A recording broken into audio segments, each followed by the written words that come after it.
Hey, Mr. Pond Boss, tell me what to do. Here we go. To make all my Lunker Lake dreams come true. Lunker Lake dreams, everybody. Hello, everybody. Bob Lust, the Pond Boss, coming at you live from my daughter's house in Gunner, Texas. Yes, we're babysitting.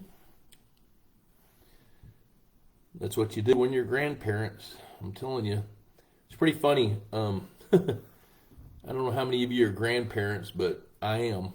I've got 13 of the little dolls. And it's really funny because in today's world, when your children decide they're going to have children, they don't go to their mothers and grandmothers like our parents did. They go to Google. They go to the University of Google, learn how to be parents. Yes, they do. On the first one. On the second one, not so much. Hello, John Henry. So it's pretty fun. By the time they've had a couple, they come yelling at you a lot, saying, hey, can you come help hang out with us, maybe be with them? So that's what we're doing. Although I love my daughter, she is the seasoned veteran of parenthood. She's got a son that's 25, one that's 19, and the baby of the family is 16.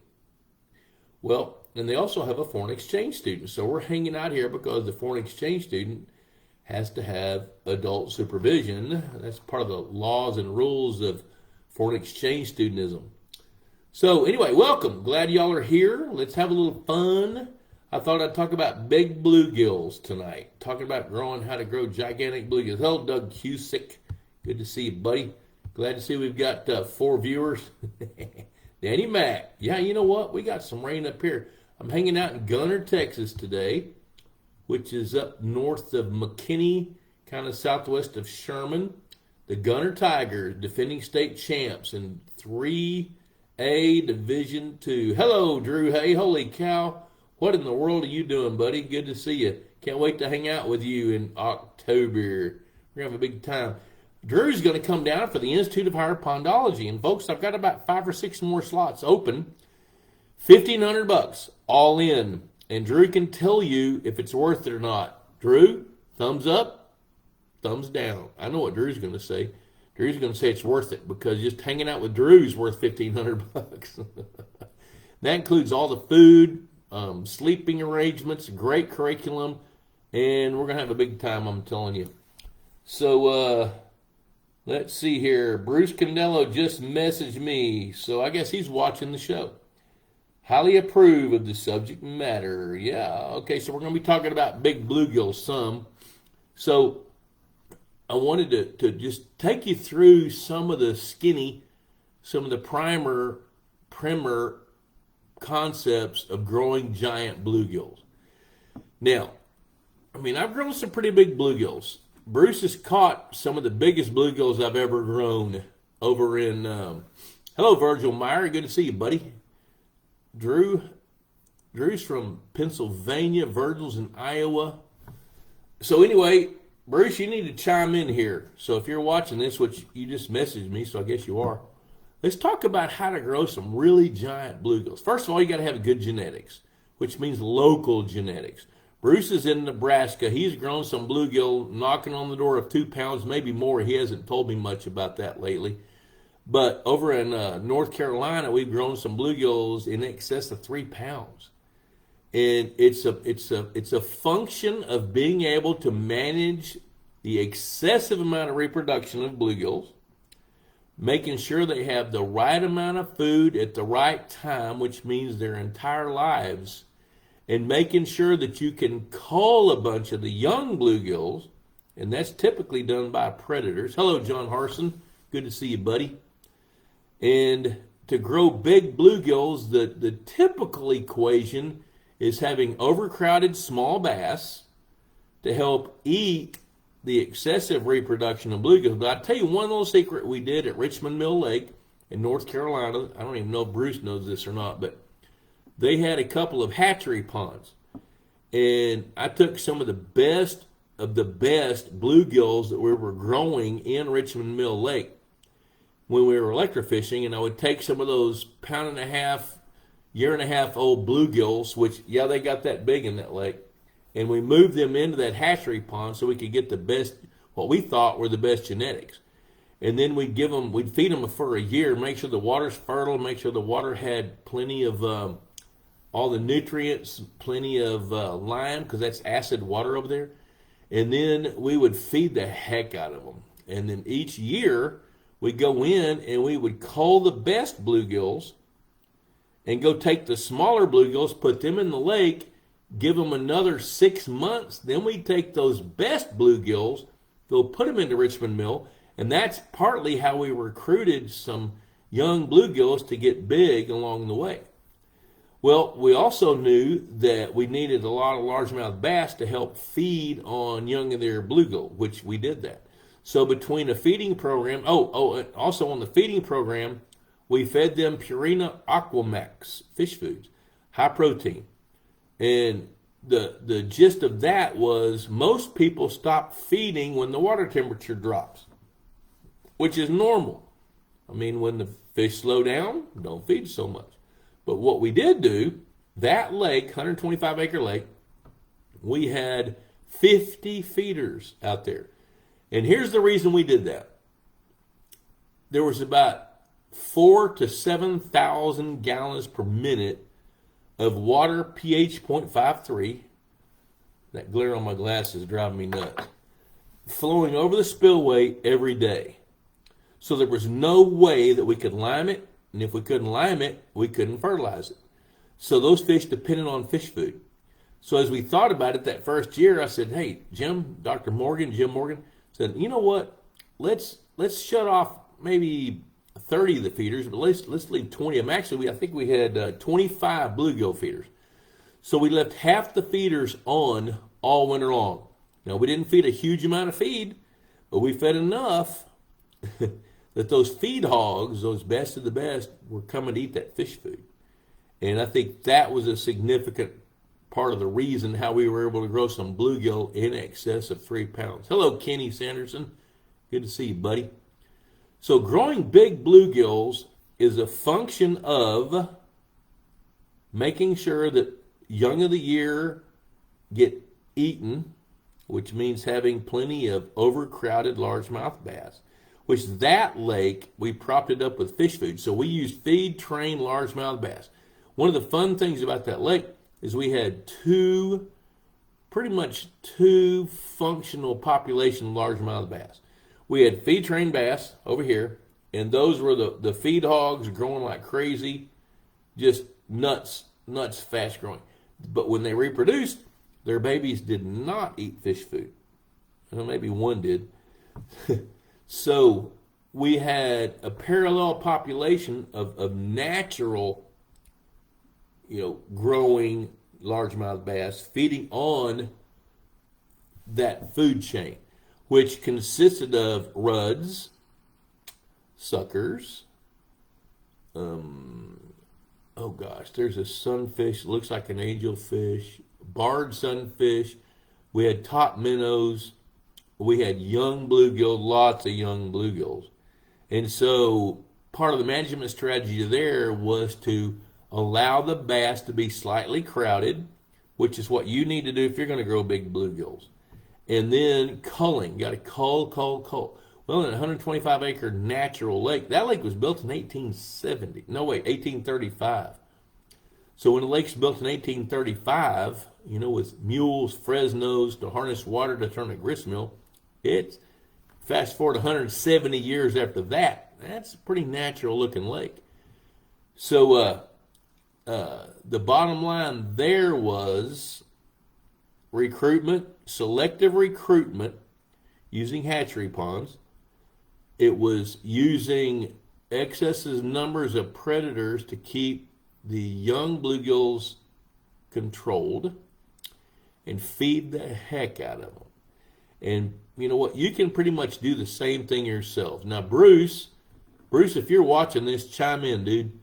Because what Bruce did was he spent a number of years selectively harvesting the best of his bluegill. He had several small ponds, 10th acre ponds, and he would go in and he would preserve the best of the best bluegill let them reproduce. He had several generations to where he was doing that. So he had some genetically selected bluegills that got bigger over time.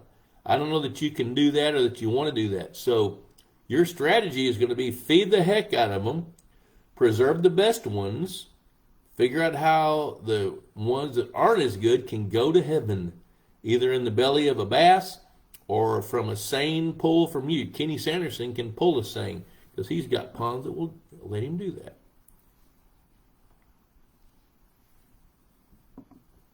Now, Sarah Parvin, the closer, and she said she's coming to the Institute of Higher Pondology, by the way, so I got to call her and confirm, but she said she wants to come. So Bruce said, I took the top 1% for 7 generations and used them to reproduce. There you go. So when he did that, you get the best of the best. Now, even though that's stellar, what's tonight's? Well, I got two beverages tonight, John. I've got water. And I have a little pink cup that I hijacked from my daughter's cabinet. And in it is, let's see, here you go. I have no idea what it is, but it's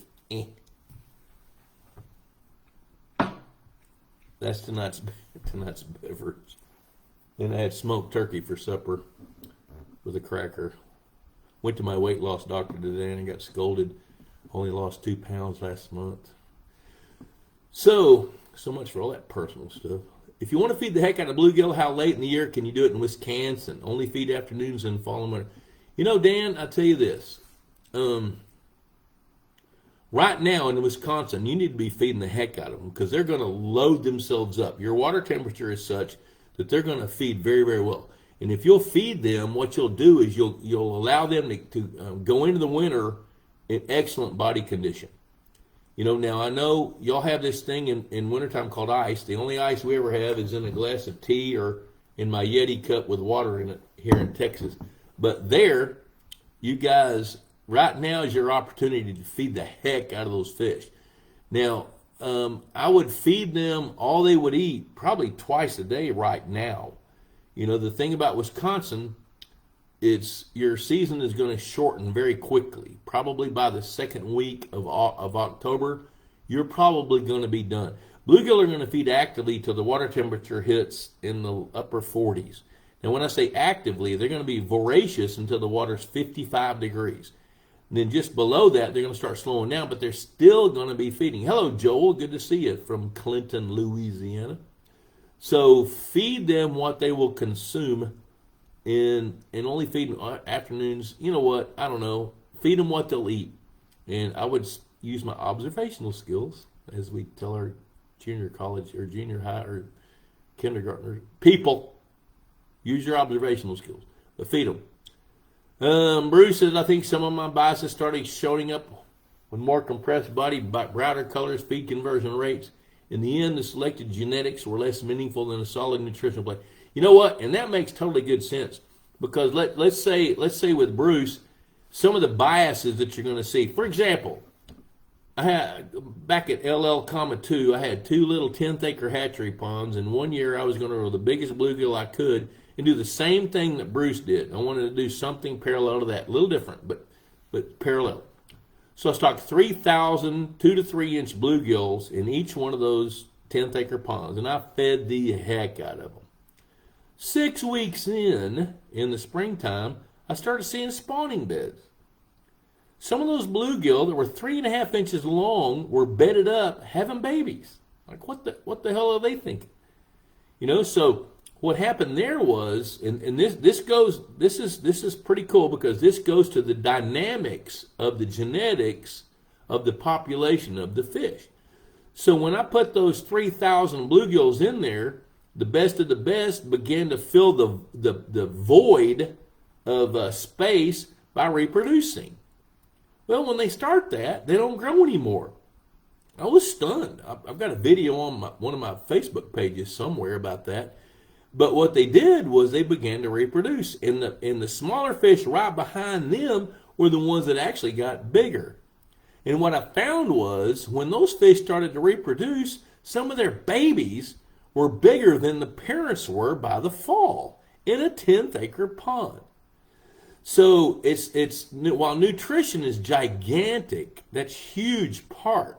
Genetics play a role, but so does their behavior and so does the dynamics of the population.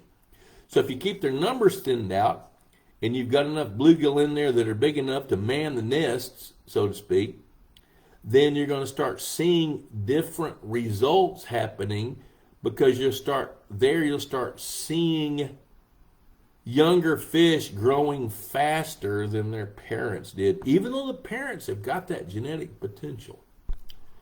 So there you go. Average genetics plus great feeding plan trumps great genetics plus average nutrition. There you go. That's Make America Great. Make Bluegills Great. Bruce Candello right there. That's it. Read it. Making Bluegills Great.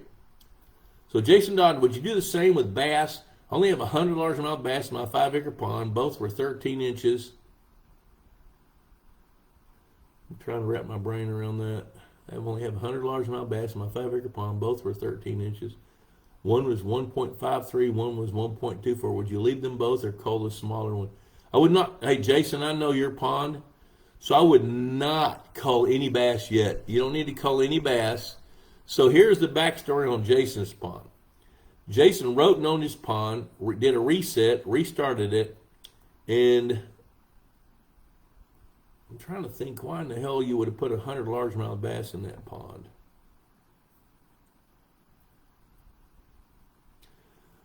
Well, here's what I'm going to tell you. Those bass, if they haven't reproduced yet, they're gonna.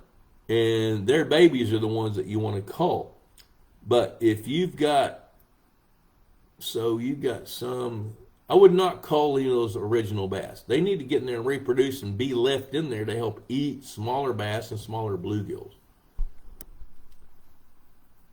Oh gosh, Stephen, Christopher, dude, you guys are the winners here. Hashtag Pond Boss Magazine. Click like, share this video to your timeline, and you're eligible for a drawing for a Pond Boss hat. So here I am at my daughter's house, publisher of Pond Boss Magazine, and guess what I didn't bring? A copy of the magazine, so I'm going to fake it. Hey, Pond Boss Magazine right here. Play like you can see it. $35 a year, cheaper than a Friday night date, and it lasts a year. Ask Bruce. He says he texted me earlier. He says he reads his cover to cover, and that for the first time in a long time, he read something he did not agree with about crappie. And I had to remind him that there's a number of things that I read in Pond Boss Magazine that I disagree with. But we publish it, so you can look at it and you can decide. So just see, John Harrison, what do we got going on here, dude? I feed Aquamax 400 at 7:30 a.m., 7:30 in the morning, 1:30 and 6. Only feed 5 seconds. And I tell you what's good about that. Christopher Aguilar is now a freaking interior decorator. I like the color in the back. Well, my wife helped my daughter and her husband pick out that blue. So there you go. There you go. There's the color in the background. There's a Jim Jeffcoat jersey. My son-in-law works out with Jim Jeffcoat every day at the gym and talked him out of a jersey. Jim Jeffcoat played for the Cowboys back in the day. And that color matches my shirt. Here we go. So, John Harson, so when you're feeding 3 times a day, so what you're doing there is you're actually spreading out the feed to feed more fish. Because what happens is the feed hogs, if you only feed once a day, the feed hogs are going to show up. They're going to consume most of it. Then you got quite a few fish left behind that don't get to. Katie's got to go home and read about crappie. Yeah, was that in the Sunfish write? That was Mark Cornwell's write-up, talking about, you know what? Hell, I don't know. Bruce, where was it? It's pretty funny because I write stuff and I never remember. I can remember your pond if I see it, but I don't remember everything that I ever write, ever. It's a good thing I don't lie. I'd have to remember it. So, I want to tell you guys something else. I get messages all the time. So, here's one that just kind of rubbed me wrong. And I'm going to read it to you, and you guys bear with me on that.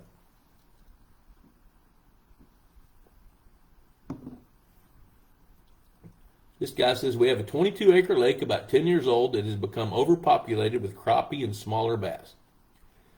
Taking out enough just by fishing it is almost impossible. The bluegill and red ears are big. With putting in 10 to 20 tiger muskies, 0 to 12 inches, and around 50 blue cats, 8 to 10 inches, help get caught up on the crappie and bass over time. The lake is in north central Missouri. The largest crappie taken out was 2.5 pounds. The biggest bass is 7.5, but now all that's being caught are smaller ones for the most part. The main part of the lake is 15 to 20 feet deep. Well, rather than type a long-winded ass answer, I said, hey, what's your number? And I'll call you. So I called him last night. And you know what? I don't ever get aggravated about stuff. This is fun, so I don't ever get weirded out. So I said, tell me about the lake. So he said, well, it's about 10 years old. And when we built it, we bought a few bluegills. We bought some red ear, bought some fathead minnows. Didn't buy very many. We waited a little while. Then we went over to the neighbor's lake and we caught a bunch of bass, maybe 50 or 100 bass, and we stocked them. And we did buy crappie. We bought a whole bunch of black crappie. I said, how much is a whole bunch? Probably 2,000. So he stocked bluegill, red ear, a few fathead minnows, with a couple thousand crappie at about 50 cents a piece.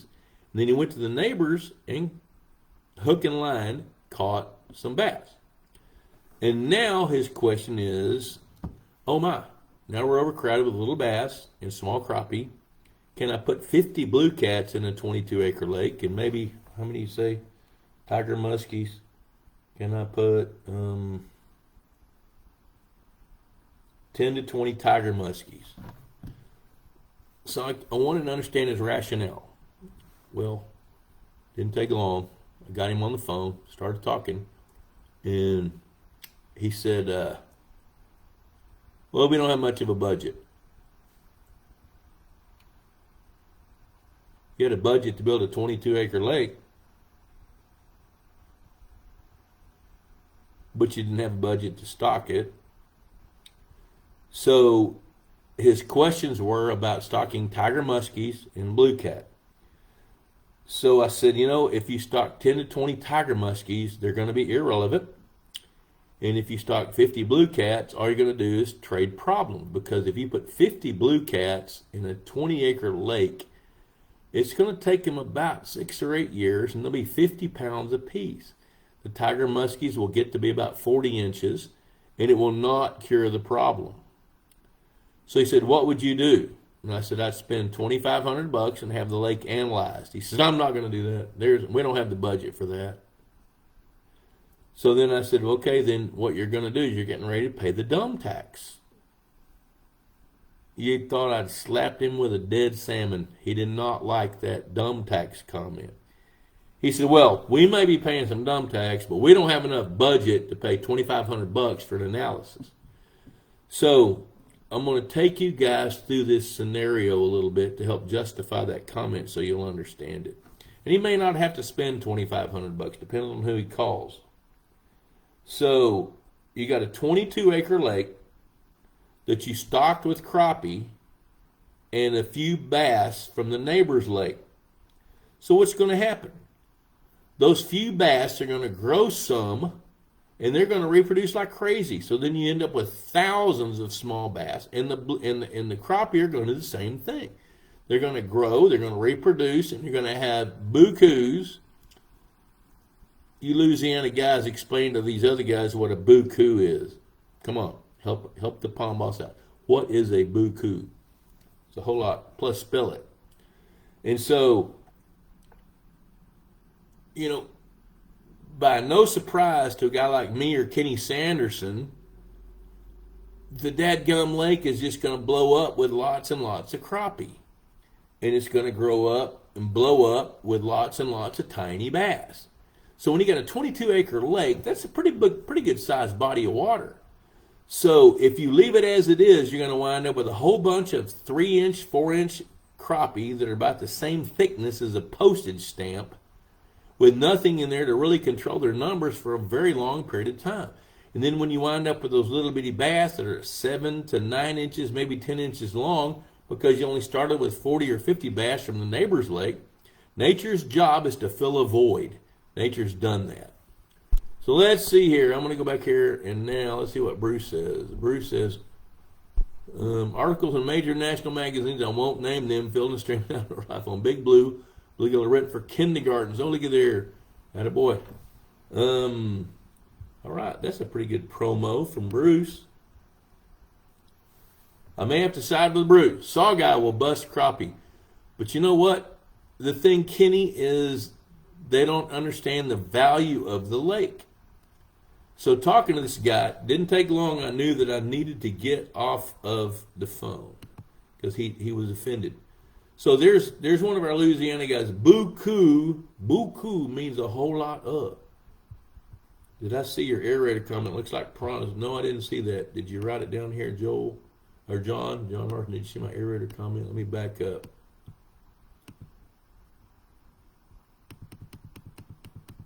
I'm looking. Oh, I installed my aerator this weekend, ran 30 minutes last night, set timer to 1 hour tonight. Oh, that's good. Yeah, you need to do that. Yep. Doug Cusick quit feeding his fish back in March. April pond will get rebuilt when I find someone to do it. Okay.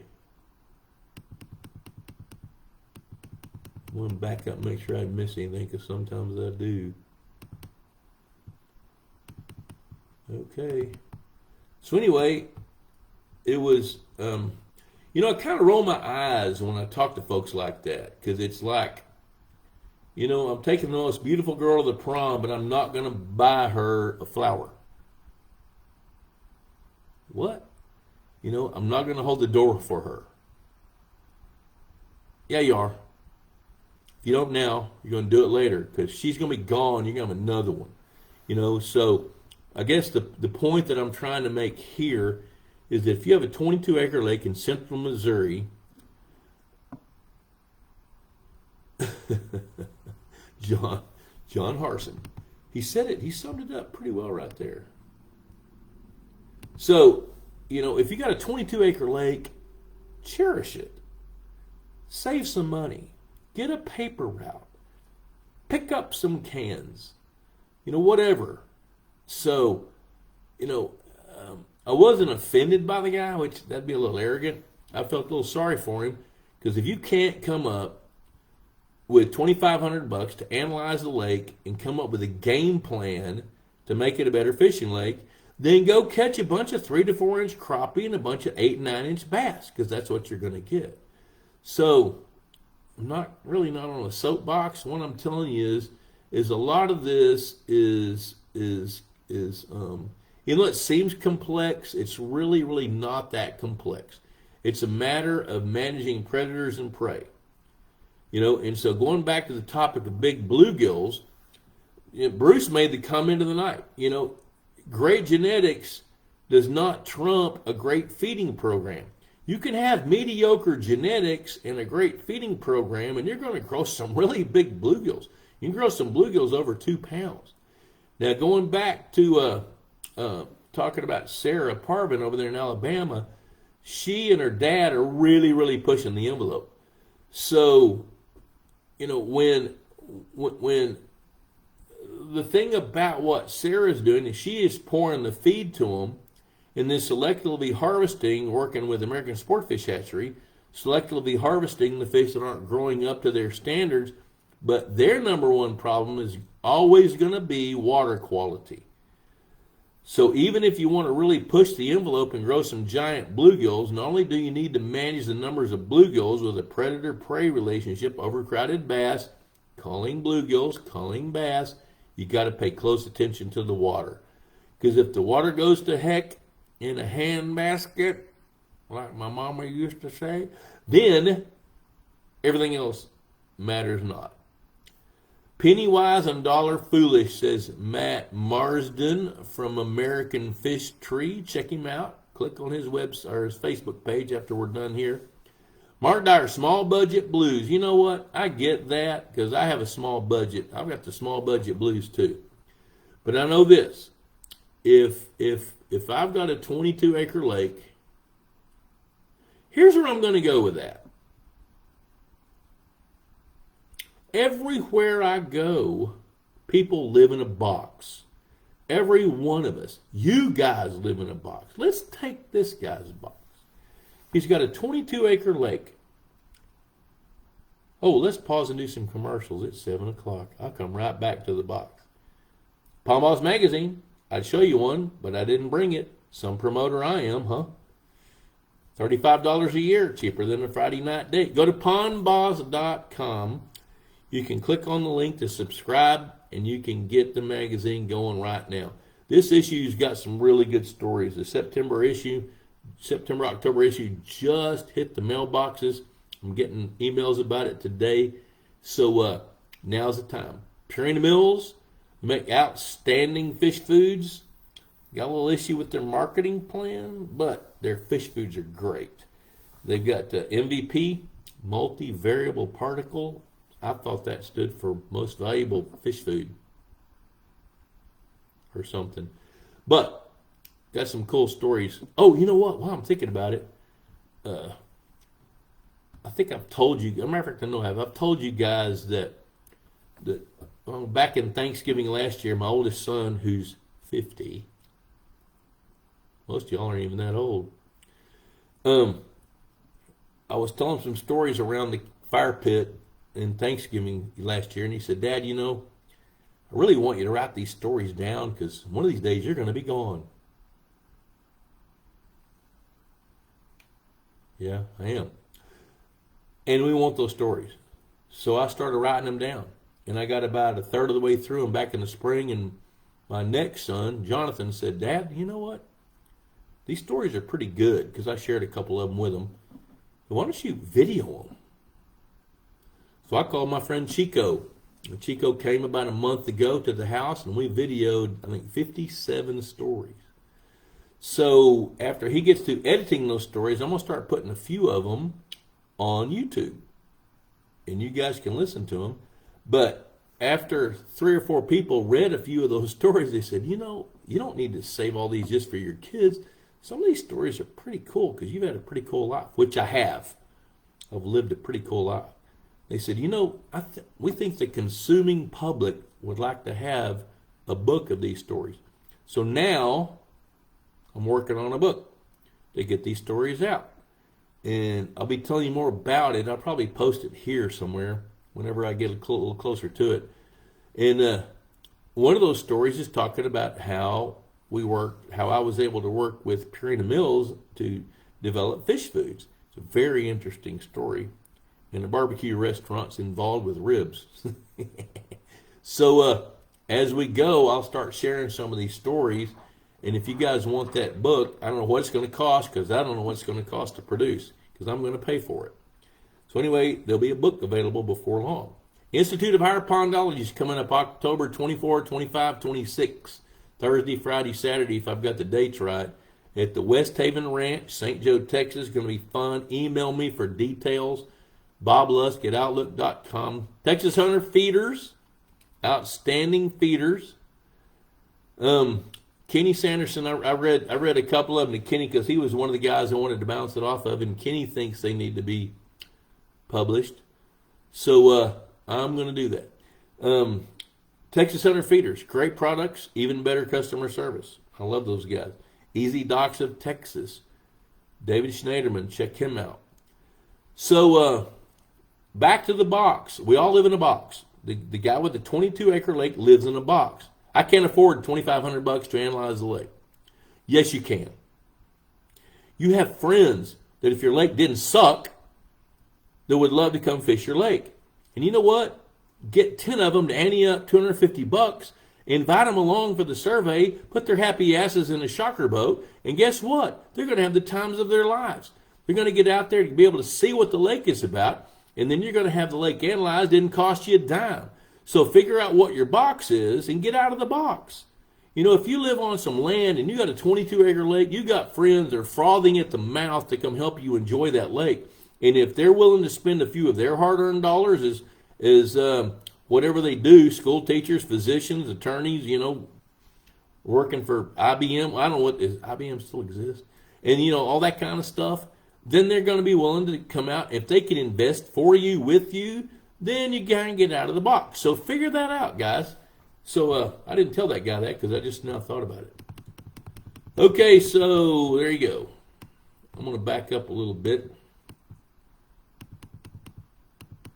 So Mark Dyer, small budget blues. Dude, I get it. I know. Have a small budget, but you can get out of the box. John Arson, we pick up the last 300 bluegill and our 100 bass this Saturday. Our last bunch of fish stocking, unless I had 24 of the tiger bass, which, you know what? You got to figure that out. Tim Surrey, I don't remember Tim. Glad to see you there. I love fishing in Steve Martin Lake because of you, pond boss. Well, I'd like to take credit. And you know what? All I do is pitch out stuff for you guys to think about. It's up to you to do something about it. Danny Mack, I need a few large bass to take out young bluegill. I don't know where most of my bass went, but I got buku. Hey, Louisiana guys, did he spell that right? Looks right. I don't know. I haven't looked it up. Buku little bluegills. Hey, Bob, feeding Aquamax and caught some large gills and crappies in the strip. You know what, Jim? That makes sense. It makes total sense. Okay, let's see. Deborah Corlew. Good to see Deborah. After owning our pond last October, she got to talk to Jason Dodd.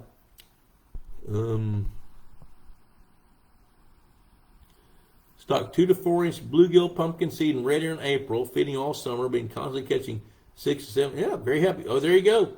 There's a testimony. There you go. The Gospel of Feeding Fish right here in the book of Purina Mills. Mark Dyer's coming to the Institute. He's bringing his son, by the way. We're having a big time. There's Tommy Welsh, our tattoo man. For about a month now, I can't catch any big bluegills like the half-pound bluegills. I can only catch the class down from them and the class down from medium size. Pretty much I can catch all sizes of bluegills besides the big trophy bluegills. It's like they disappeared. Any reason why the big bluegills aren't biting? There's a couple of reasons that the big bluegills aren't biting. Number one, they're the ones that dominate the nests. And anytime there's a willing female, buku blue goose, says, you gotta love Bruce.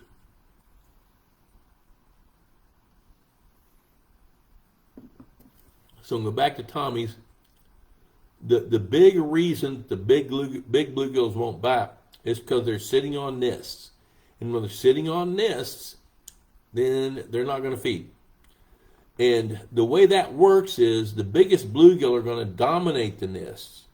And any time, and one of the things you got to remember about bluegills, especially where you are in Kentucky, Tommy, the northern Kentucky, you're going to see what we call rolling spawns. So there's bluegill spawning, then they're going to spawn again, then they're going to spawn again, then they're going to spawn again.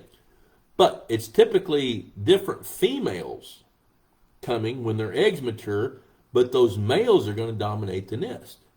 And most likely in your case, I would bet you that those biggest bluegills are sitting on beds for now.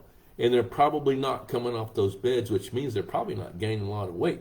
So by continuing to feed those younger bluegills, they're going to grow faster and get to the point that they're going to be the ones that get bigger. So you're going to need some bigger bluegills before long. So stick with it. Stay the course. Feeding Aquamax, how long do you think it would take to get 1 pound bluegills? Well, I'm going to just go based on experience. If you stock 3 to 4 inch bluegill in the spring, 18 months later you'll have 5 to 8% of those 3 to 4 inch bluegill will be knocking on the door of 1 pound.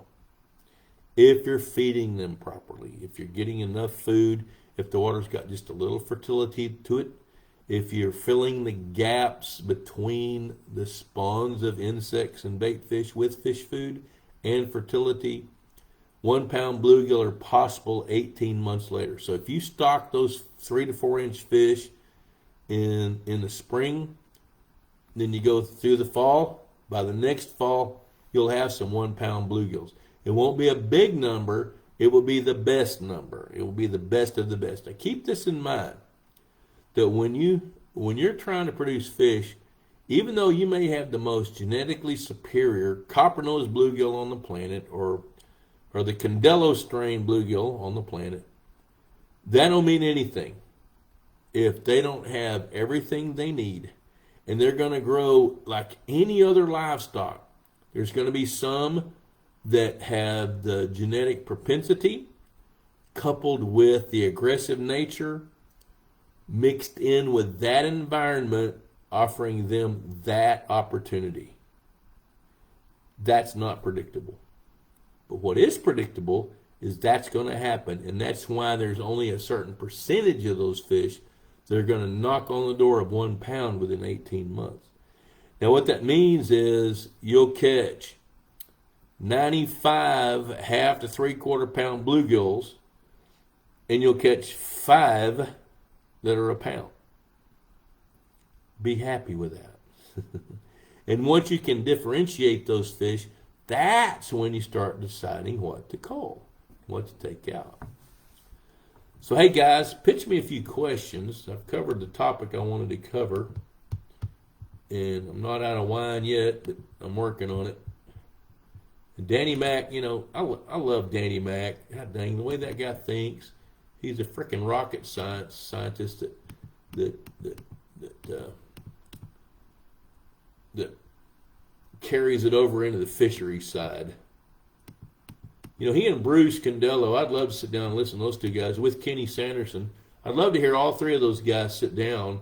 I'd love to break bread with them around a campfire and just sit there and shut up and listen to them talk. That'd be pretty fun. Okay, let's see. Troy Seal, yes, be happy with that.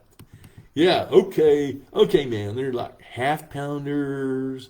They're like 95. They're half to 3/4 of a pound. Whoa, there's a 1 pounder. Yeah, be happy with that.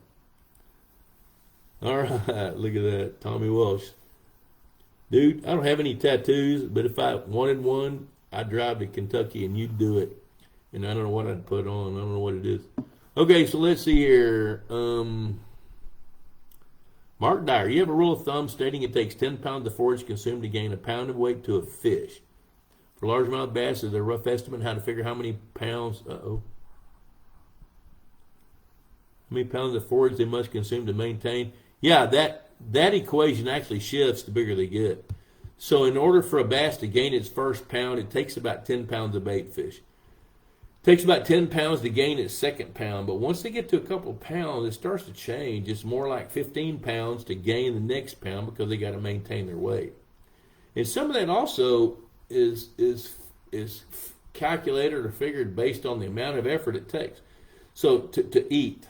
So there's some bass that are couch potatoes that will never leave the area of a football field, and there's other fish that may travel 2 miles a day in a 100-acre lake. I've watched them. I've done that. I see that.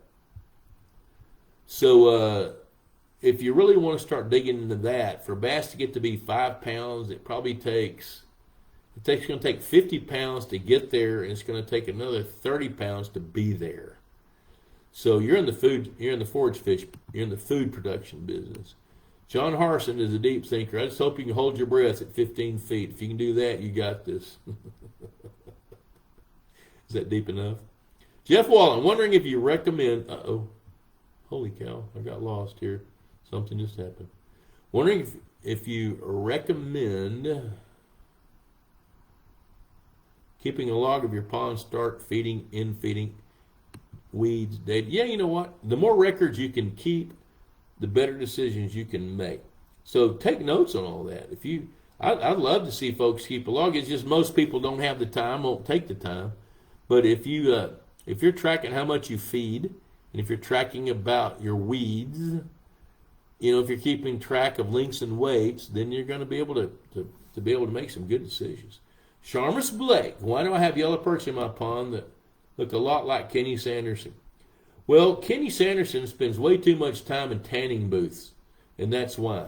So you really need to talk to Kenny, because when you live in Goodland, Kansas, and you've got spare time on your hands, then you really need to spend time in the tattoo parlor, and then you look like yellow perch. And if you don't believe me, talk to Kenny. John Harson is covered in tats. Have Bruce and Kenny visit the Institute. You know what? If those guys, I'll tell you this, if Bruce and or Kenny want to come to the Institute of Higher Pondology, they're certainly welcome to come. I'll even feed them.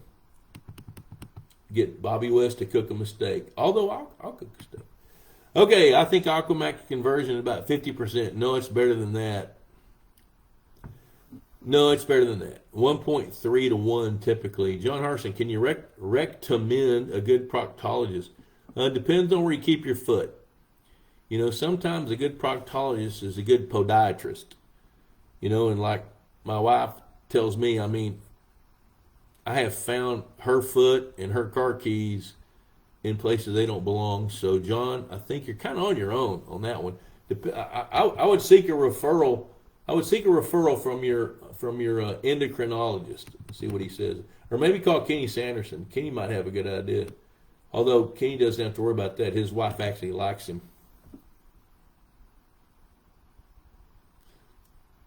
You guys have any more questions? This is so much fun. You guys are killing me.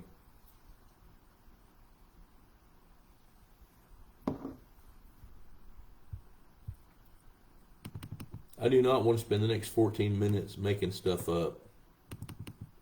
Give me something. Where's Dave Weber tonight? I'm gonna scroll back through and make sure I didn't miss anything.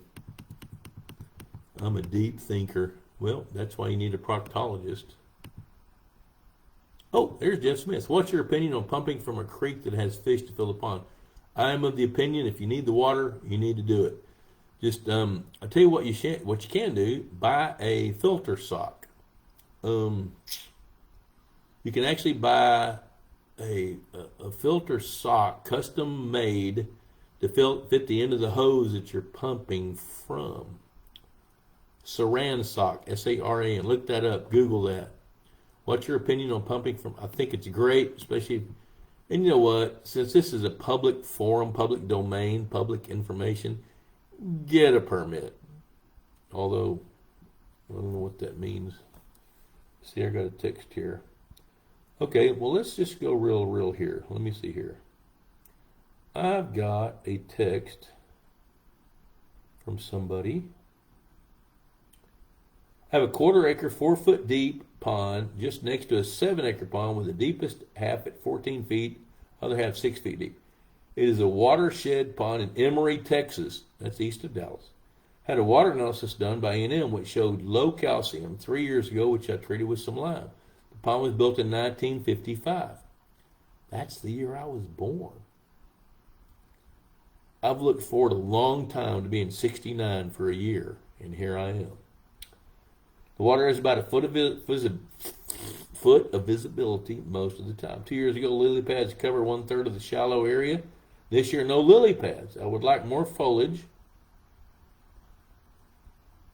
for the bluegill and minnows that I stocked 2 years ago. Any suggestions what that? American pondweed or something. Is there any way to get it clear water in East Texas? By the way, I was trying to use the 1/4 acre pond to grow bluegill and minnows, but it's also covered with green floating algae. Copper sulfate has done much good. Signed, Frustrated John. Watch more of these videos, John, because I kind of got a feeling, well, I don't know how he got my number. Well, I guess he does because I give it out. That's such a convoluted question. 1/4 acre pond. You know what? If you got a 1/4 acre pond and you want to use it for a hatchery pond, I don't want any vegetation in it because I want to be able to harvest the fish. You know, so in his case, I think he's barking up the wrong tree. I would not want any plants in it. I want to be able to go in there and trap the fish, harvest the fish, move them into my main lake. I'm going to scroll back here and make sure I didn't miss anything here. And if you guys don't have any more questions, I'm going to finish this bottle of wine which I didn't start it full, not tonight anyway. Let me go watch TV. Anything good? Oh, hold up, wait up, hold up.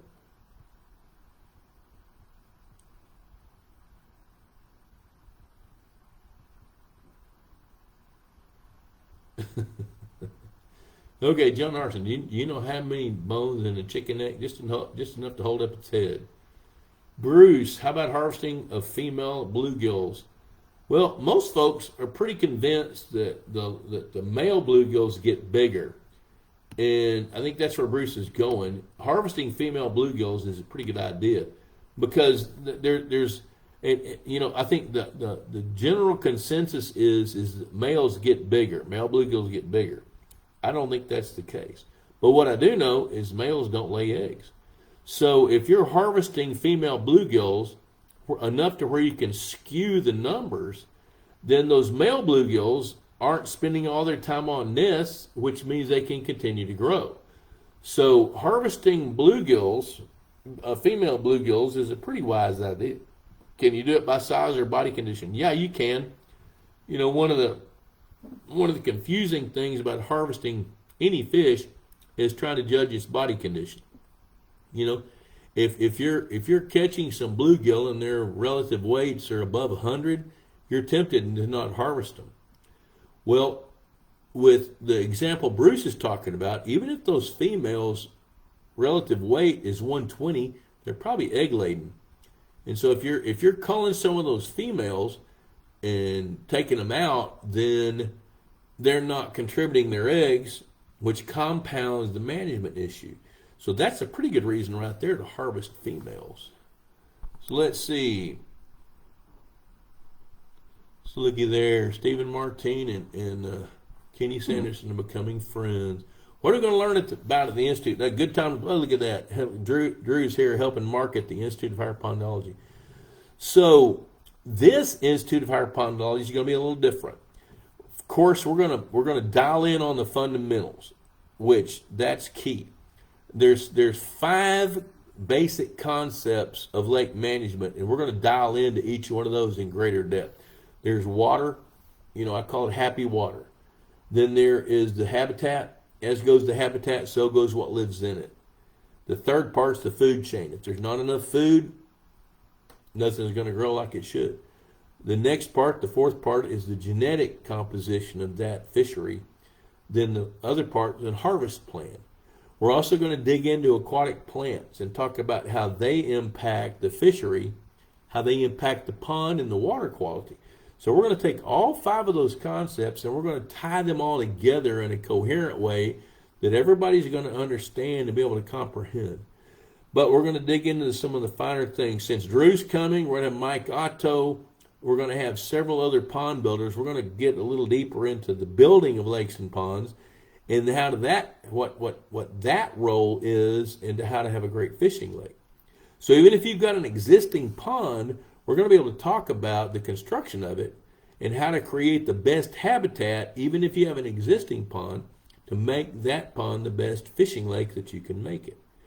We're going to dig a little deeper into aquatic plants. We're going to dig into population dynamics, which I don't typically dig deep into pond fish population dynamics, but since we've got Sarah Parvin coming, and we've got 2 or 3 other folks that are very interested in how to grow bigger fish, population dynamics is going to be key. Now, a big part of that is how to evaluate the status of a pond. How do you know where you are? How do you know if you need to do something? How do you know if you need to avoid dumb tax, or how do you know if you need to spend some money? Or do some management. So we're going to dig way down deep into that. So I'm going to hit water chemistry really, really hard, heavy, and in depth. We're going to spend several hours on that. We're going to spend time analyzing a 15-acre lake at Waste Heaven Ranch that we electrofished back in the spring. We tagged a bunch of fish. We're going to tag more fish. We're going to do mark recapture studies so we can look at the comparisons of what those fish were then compared to October 24, 25, 26, and help the West family make some decisions as to what they need to do. Do they need to stock some bait fish? Do they need to cull some bass? Do they need to manage their fishery? Do they need to feed more bluegills? So we're going to dig deeper this time in the Institute of Higher Pondology because we've also got Ron Ardoin come in. He is in the pond management business. Actually, we've got 3 guys in the pond management business that are coming that want to dig deeper into it from a biological standpoint as well as a business standpoint, which that's going to benefit everybody that comes. The more you can understand about the business of pond management, coupled with the biology of pond management, coupled with the chemistry of pond management, coupled with the dynamics of pond management, that's going to make you a better pond manager. And that, folks, is part of the reason I am in the Hall of Fame.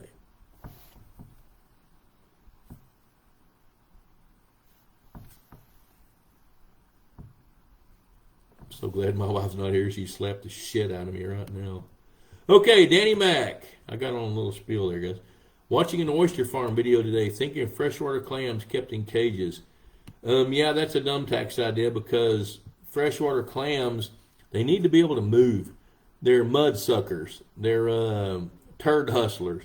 Clams, freshwater clams, although I love those things, their whole role in life is to have mud where they can suck the nutrients out of it and migrate around and reproduce. Do I think, Jeff Wallen, do I think cattails are good fish habitat? I think fish habitat, cattails can be reasonable fish habitat if there's nothing else. The thing about cattails, like most of the time, they're only growing in water a foot deep. So they're a substrate for paraphyton and snail eggs and things like that. But I've seen areas where they grow in water as deep as 10 feet. You know, like in the Panhandle of Texas, in the Canadian River watershed, I've seen cattails. I'll never forget in my 20s, I saw these cattails growing up, and I wanted to kind of see how far out they went. So dumbass me jumped in the pond, and it wasn't but a 3-acre pond, and I went over my head. And of course, you can do that when you're in that shape. Oh, I can't wait to read John Harson's thing here in a minute. So cattails in deeper water can be pretty good habitat. I think they're here's my take on cattails. Cattails have a role. Part of that role is to hold loose soils in place, and part of that role is to be a microcosm of habitat. So yes. So John Harson, 77 is better. Do you know why? Why is 77 better than 69? I have no idea. John Dyer, 5 inches of rain. Doing the happy. Yeah, I bet so. Deborah Corley, thanks for making my birthday dinner. Happy birthday to you. Happy birthday to you. A bottle of mead. You made it yourself? Oh, honey, give your husband a big old hug. So, happy birthday, dear Deborah. Happy birthday. Just enjoy the heck out of that T-bone. Serious question. How do you tell a male from a female? Well, the female is shaped like a 77. Let's see here. How do you, okay, a male has bright colors. Female, not so bright.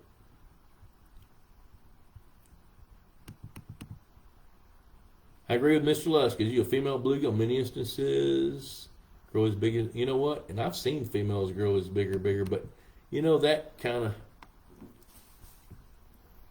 John, why is 77 better than 69? I'm waiting on this. Inquiring minds want to know. So Danny Mack, as my special needs daughter said, always says, you deserve it. You know what? Sometimes we do. You tell that sweet girl, yes, we do. And we will certainly take what we deserve, even if we don't deserve it. How do you control cattails? Well, you know what? There's a one of the things. Here's the first thing I'm going to tell you. Go to Aquaplant at Texas A&M University. Aquaplant, I think .tamu.edu. Go to that. Check that out. And there's a number of ways. My go-to way has been to spray them this time of year with glyphosate, but people don't like that nearly as much as they used to back when I was younger. So there's some other things.